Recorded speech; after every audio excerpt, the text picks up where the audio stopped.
दोस्तों, आज हम फिर से हाजिर हैं टीजीटी और पीजीटी के लिए कुछ महत्वपूर्ण प्रश्नों की श्रृंखला लेकर, जिसमें आज हमारा चैप्टर है हिरास की विधियाँ, मेथड्स ऑफ डेप्रिसिएशन। तो हमारा पहला क्वेश्चन है, स्थायी संपत्तियों पर हिरास की गणना की जाती है। तो इसका हमारा आंसर है बुक वैल्यू पर, पुस्तक मूल्य पर। स्थायी संपत्तियों पर हिरास की गणना उनके पुस्तक मूल्य पर की जाती है।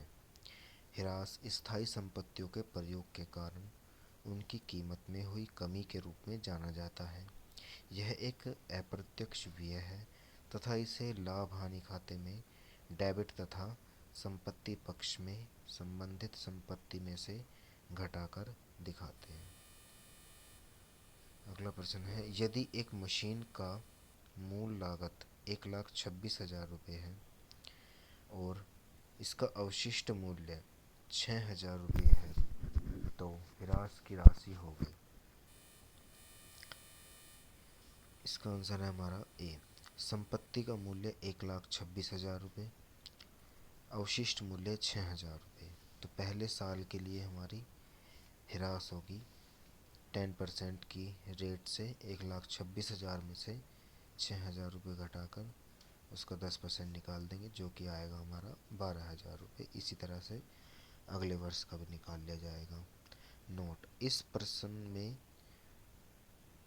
आयोग द्वारा डेप्रिसिएशन की रेट नहीं दी गई थी, जो कि हमने 10% यहाँ पर मान ली गई है, क्योंकि यह प्रश्न जो था वो अधूरा था। हमारा अगला प्रश्न है, हिरास का कारण होता है, जिसका आंसर है हमारा सी, संपत्ति का प्रयोग, यूज ऑफ असेट्स। किसी भी संपत्ति के मूल्य में उसके निरंतर प्रयोग से गिरावट एवं क्षय से, अप्रचलित होने से, समय के व्यतीत होने तथा अन्य कारणों से मूल्य में जो कमी होती है उसे हिरास कहते हैं। मूल्य ह्रास निम्नलिखित कारणों से होता है: गिरावट एवं क्षय, अप्रचलित होने, समय व्यतीत होने पर, समाप्त होने पर। अगला प्रश्न है हमारा, शेष पद्धति विधि का प्रयोग करते हुए एक संपत्ति जिसका मूल्य 20,000 रुपये और उस पर 10% वार्षिक दर से तीसरे वर्ष के हिरास की राशि कितनी होगी? जिसका आंसर है हमारा सी, 1,620 रुपये। अब इसका सॉल्यूशन देखते हैं। कॉस्ट ऑफ मशीन जो है हमारी वो 20,000 रुपये, मतलब मशीन का जो प्राइस है वो 20,000 रुपये है। पहले साल के लिए जो हमारी डेप्रिसिएशन आएगी वो 20,000 पर 10% निकालेंगे तो हमारी आ जाएगी 2,000 रुपये। अब हम क्या करेंगे, क्योंकि क्रमागत शेष पद्धति है, तो हम क्या करेंगे, जो हमारे पहले साल की डेप्रिसिएशन है उसको हम कॉस्ट ऑफ मशीन में से लेस कर देंगे। तो अब अगले साल जो हमारी कॉस्ट ऑफ मशीन बचेगी वो बचेगी हमारी 18,000 रुपये। इस साल हम 18,000 पर डेप लगाएंगे, जो कि 10% लगाने पर हमारी आएगी 1,800 रुपये। फिर से हम अगले साल के लिए कॉस्ट ऑफ मशीन में से 1,800 रुपये घटा देंगे, तो कॉस्ट ऑफ मशीन बचेगी हमारी 16,200 रुपये और उस पर 10% डैप लगा देंगे, तो हमारे तीसरे साल की जो डैप आएगी वो 1,620 रुपये आ जाएगी। अगला प्रश्न है, निम्नलिखित में से हिरास की किस विधि के अंतर्गत संपत्ति की राशि शून्य नहीं होती है?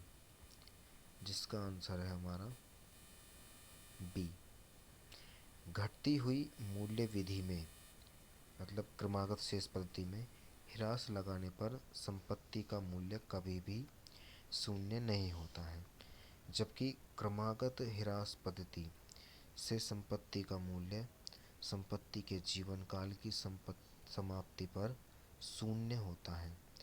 घटती मूल्य विधि में हिरास का मूल्य घटता जाता है, जिससे संपत्ति का मूल्य शून्य नहीं होता। अगला प्रश्न है, लाभानी खाते में प्रभारित ह्रास की राशि प्रतिवर्ष बदलती रहती है। इसका आंसर है हमारा सी, क्रमागत ह्रास पद्धति। क्रमागत ह्रास पद्धति ह्रास काटने पर लाभानी खाते में डेबिट किए जाने वाली प्रभारित ह्रास की राशि प्रतिवर्ष बदलती है और संपत्ति का मूल्य शून्य नहीं होता, यद्यपि शून्य के निकट हो सकता है। जबकि स्थायी किस्त पद्धति पर ह्रास काटे जाने पर लाभानी खाते में एक समान ह्रास राशि प्रभारित की जाती है। अगला प्रश्न है, ह्रास लगाया जाता है, जिसका आंसर हमारा बी, स्थायी संपत्तियों पर। सामान्यतः ह्रास का तात्पर्य उस प्रक्रिया से है जब किसी स्थायी संपत्ति के प्रयोग करने, समय बीत जाने अथवा नए आविष्कार के कारण उस संपत्ति के मूल्य में कमी आ जाती है। स्थायी संपत्ति जैसे भवन, मकान, पेटेंट, कॉपीराइट आदि के मूल्य में ह्रास होता है। अगला प्रश्न है, निम्नलिखित में से कौन सी पद्धति अवक्षयन की पद्धति नहीं है? जिसका आंसर है हमारा बी, ह्रासित प्रतिफल पद्धति। अवक्षयन या ह्रास का आशय समय बीतने के साथ संपत्ति के मूल्य में होने वाली कमी से है। ह्रास की गणना के लिए मुख्यतः निम्नलिखित विधियों का प्रयोग किया जाता है: स्थायी प्रभाग पद्धति, क्रमागत ह्रास पद्धति, वार्षिक वृद्धि पद्धति, ह्रास कोष पद्धति, बीमा पॉलिसी पद्धति, वार्षिक मूल्यांकन पद्धति, कार्य क्षमता घंटा प्रणाली, वर्ष की इकाइयों को जोड़ प्रणाली, प्रतिस्थापन लागत विधि, मिश्रित ब्याज प्रणाली। अतः स्पष्ट है कि ह्रासित प्रतिफल पद्धति अवक्षयन की पद्धति नहीं है। अगला प्रश्न है, एक संपत्ति की मूल लागत 4,15,000 रुपये है। संपत्ति का उपयोगी जीवन काल 20 वर्ष है और शुद्ध अवशेष मूल्य 65,000 रुपये है।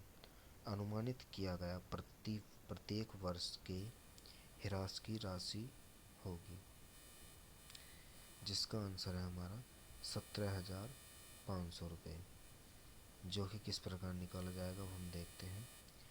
संपत्ति की मूल लागत जो है वो 4,15,000 रुपये है और जीवन काल संपत्ति का 20 वर्ष है और इसका अवशेष मूल्य है 65,000 रुपये।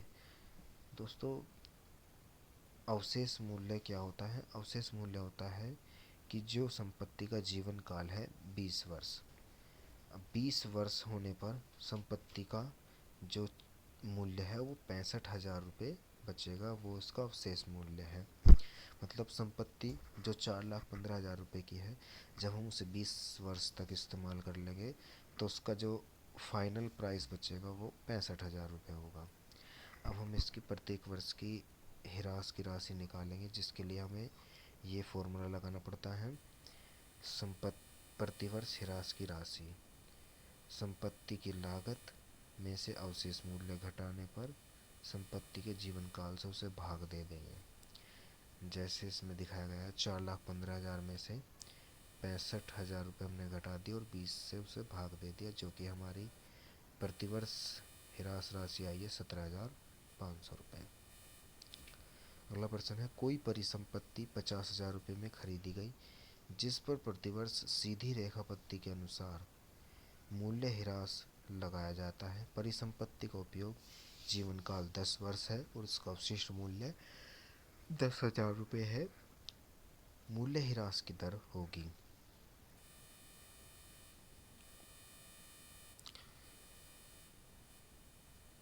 इसमें हमारा आंसर है 8%। अब हम देखेंगे यह किस प्रकार निकाली जाएगी। संपत्ति का मूल्य 50,000 रुपये है, उपयोगी जीवन काल 10 वर्ष है और अवशिष्ट मूल्य है 10,000 रुपये। तो फॉर्मूला लगा दिया जाएगा मूल्य ह्रास की दर, ह्रास की राशि अपॉन संपत्ति का मूल्य मल्टीप्लाई 100।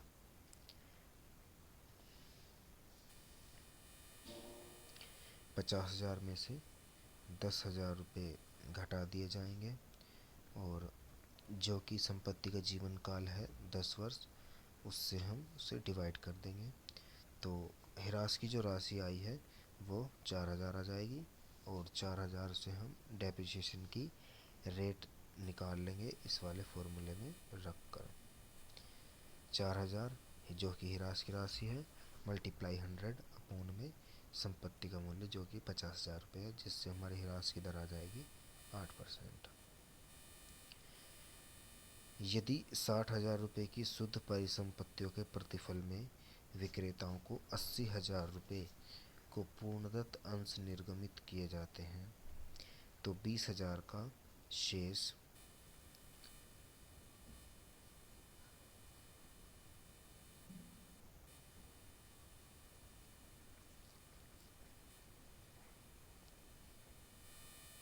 इसका आंसर है हमारा बी।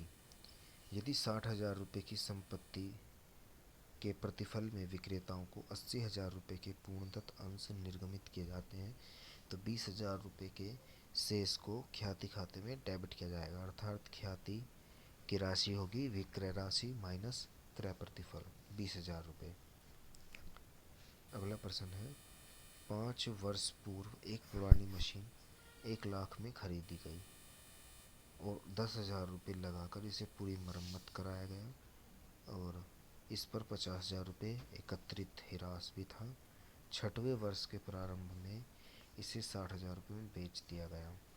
इस विक्रय की से लाभ हुआ या हानि हुई?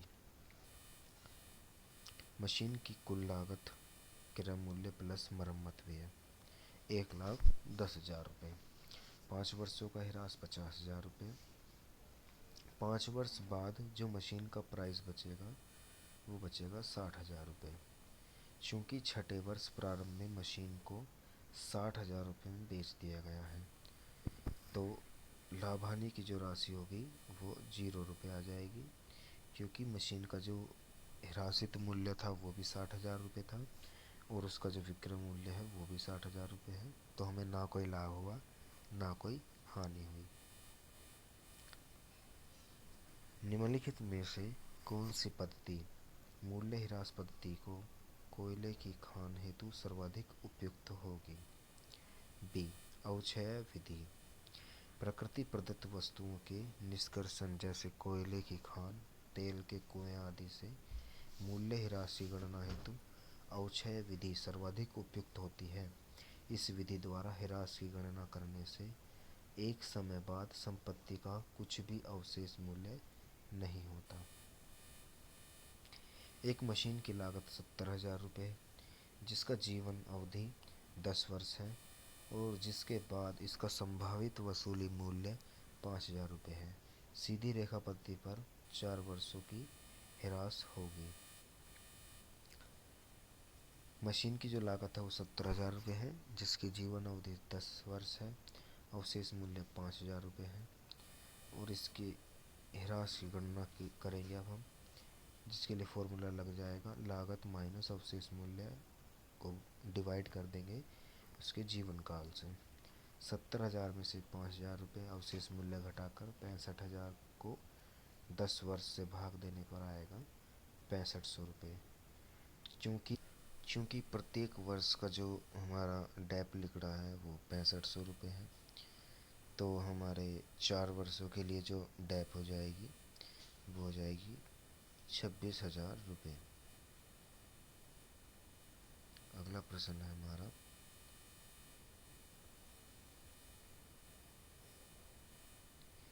खनिज जमाव की दशा में ह्रास की सर्वश्रेष्ठ नीति कौन सी होती है? शून्यीकरण। खनिज जमाव की दशा में ह्रास की सर्वश्रेष्ठ रीति रिक्तीकरण, शून्यीकरण, रिक्त इकाई विधि है। यह विधि खनिज खानों, तेल व गैस के कुओं तथा लकड़ी के जंगलों आदि के मूल्य ह्रास के लिए प्रयोग की जाती है।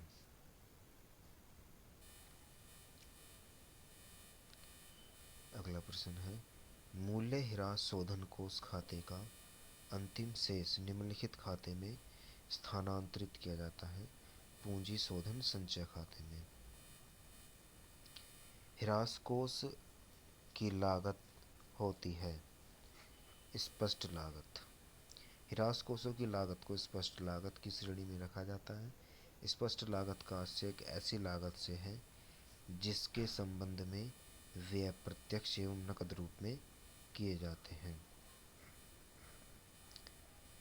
निम्न में से ह्रास की किस पद्धति में संपत्ति का मूल्य आजीवन मौलिक दरों पर बना रहता है?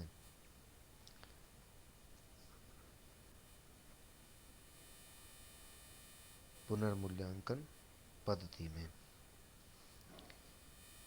पुनर्मूल्यांकन पद्धति में ह्रास की पुनर्मूल्यांकन पद्धति द्वारा ह्रास काटे जाने पर संपत्ति का मूल्य आजीवन मौलिक दर पर बना रहता है। किस संपत्ति का ह्रास अनुमेय है? व्यापार की ख्याति, गुडविल पर ह्रास अनुमेय होता है, अर्थात व्यापार की ख्याति जो कि अस्थायी संपत्ति होती है को प्रतिवर्ष अपलिखित रिटर्न ऑफ किया जाता है और वर्ष प्रति वर्ष इसे समाप्त करने का प्रयास किया जाता है, अर्थात हमारा आंसर हुआ सी, व्यापार की ख्याति। ह्रास के अंतर्गत हिसाब में लाई जाती है संपत्तियों के मूल्य में होने वाली कमी। पूंजीगामी उद्योगों के परिणाम स्वरूप होती है समय पूंजी सृजन में गिरावट। ह्रास कोष पद्धति के अंतर्गत संपत्ति को प्रत्येक वर्ष दिखाया जाता है मूल लागत पर। ह्रास कोष पद्धति के अंतर्गत चिट्ठे में संपत्ति को प्रत्येक वर्ष मूल लागत ओरिजिनल कॉस्ट पर दिखाया जाता है। ह्रास गिरावट को दर्शाता है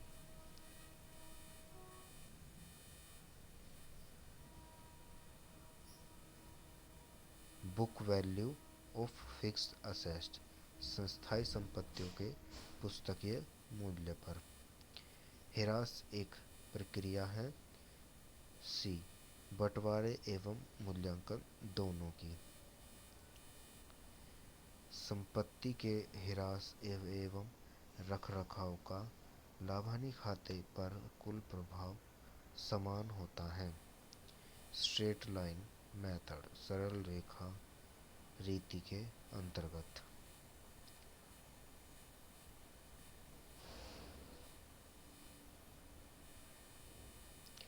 मूल्यांकन का सामान्य स्वीकृत आधार क्या है?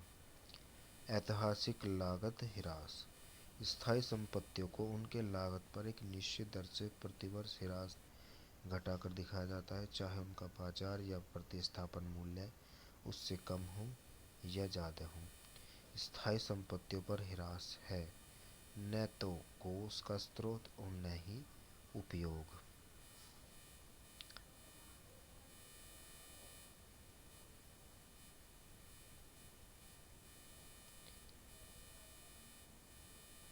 ह्रास की गणना किस विधि के अंतर्गत संपत्ति की लागत पर ब्याज को ध्यान में रखा जाता है? ह्रास की गणना की वार्षिकी विधि के अंतर्गत संपत्ति की लागत पर ब्याज को ध्यान में रखा जाता है, अर्थात हमारा आंसर हुआ एन्युटी मेथड। अमूर्त संपत्तियां इंटेंजिबल एसेट्स में दीर्घकालिक विनियोगों को हिरासत करने की प्रक्रिया को व्यक्त करने में निम्नलिखित शब्दों में से किसका प्रयोग किया जाता है? परिशोधन। अमूर्त संपत्तियां इंटेंजिबल एसेट्स में दीर्घकालिक विनियोगों को अपलिखित करने की प्रक्रिया को व्यक्त करने में परिशोधन शब्द का प्रयोग किया जाता है। लीज पर ली गई संपत्ति का सामान्यतया ह्रास लगाया जाता है एन्युटी मेथड से, वार्षिकी विधि द्वारा। स्थायी संपत्तियों के मूल्यांकन का सामान्य स्वीकृत आधार है ह्रास घटाकर ऐतिहासिक लागत। सामान्य स्वीकृत सिद्धांतों के आधार पर स्थायी संपत्तियों का मूल्यांकन ह्रास को घटाकर ऐतिहासिक लागत पर किया जाता है।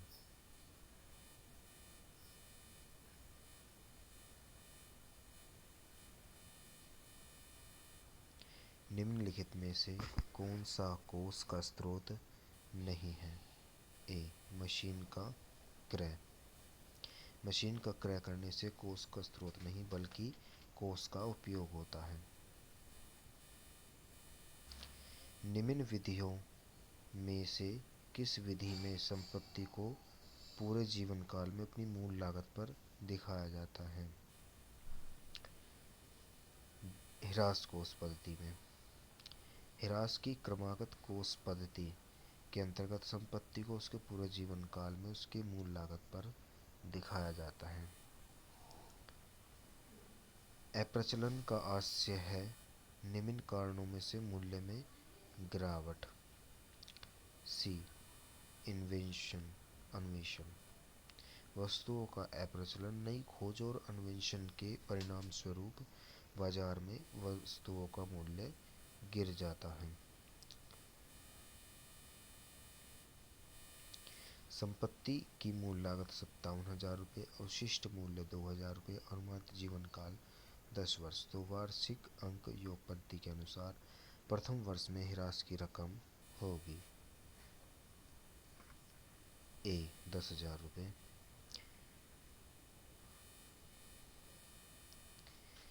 मूल्य ह्रास की किस विधि के अंतर्गत मशीनरी का मूल्य कभी भी शून्य नहीं होता? सी, ह्रासित शेष विधि द्वारा।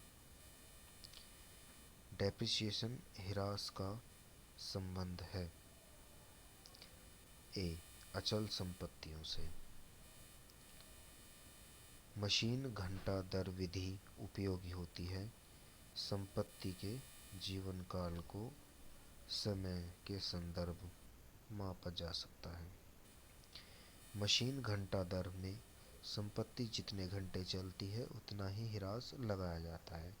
जीवन काल के कुल घंटों के अनुपात पर ऐसा तभी हो सकता है जब मशीन कितने घंटे चली इसका कुशलतापूर्वक मापन किया जा सके। संपत्ति के पुनर्स्थापन के लिए धन उपलब्ध कराने के उद्देश्य से विशेष रूप से किस विधि का प्रयोग किया जाता है? ह्रास कोष विधि का। ह्रास कोष विधि इस पद्धति के अंतर्गत ह्रास के साथ साथ संपत्ति के प्रतिस्थापन की व्यवस्था की जाती है, जिससे कि पुरानी संपत्ति के जीवन काल के समाप्त होने पर नई संपत्ति को क्रय कर लिया जाता है। वित्तीय कठिनाइयों का सामना भी नहीं करना पड़ता। यह प्रणाली सरल है क्योंकि ह्रास की राशि एक बार निश्चित हो जाने के पश्चात आगामी वर्षों में यह समान रहती है। परिशोधन पद का प्रयोग सामान्यतः निम्नलिखित मूल्य में गिरावट दर्शाने के लिए किया जाता है। अमूर्त स्थायी संपत्तियों में ह्रास में परिशोधन का पद का प्रयोग अमूर्त स्थायी संपत्तियों में किया जाता है। अमूर्त परिसंपत्तियां वह संपत्ति हैं जो दिखाई नहीं पड़ती परंतु उनका व्यापारिक मूल्य होता है, जैसे ख्याति, पेटेंट, कॉपीराइट, ट्रेडमार्क आदि।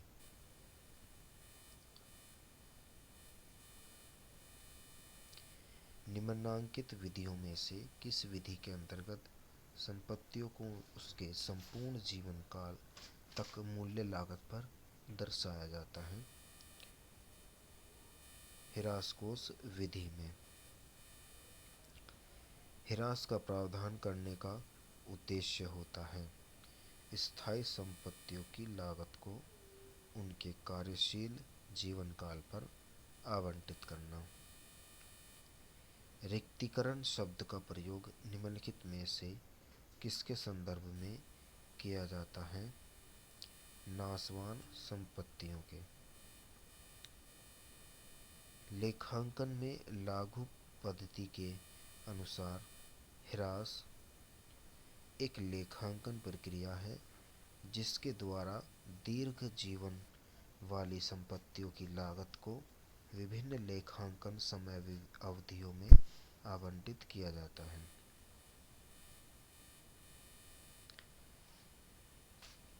ह्रास की पुनर्मूल्यांकन पद्धति का सामान्यतः प्रयोग किया जाता है खुले पुर्जों में सामान्यतः ह्रास की पुनर्मूल्यांकन पद्धति का प्रयोग किया जाता है। कोयला खदानों के लिए ह्रास की किस पद्धति को सुझाया जाता है? रिक्तीकरण की पद्धति को। पट्टे पर ली गई संपत्ति को सामान्यतः ह्रासित किया जाता है एन्युटी मेथड द्वारा, वार्षिकी विधि द्वारा। ह्रास की किस विधि के अंतर्गत संपत्ति खाते को ब्याज से डेबिट किया जाता है? वार्षिकी पद्धति में।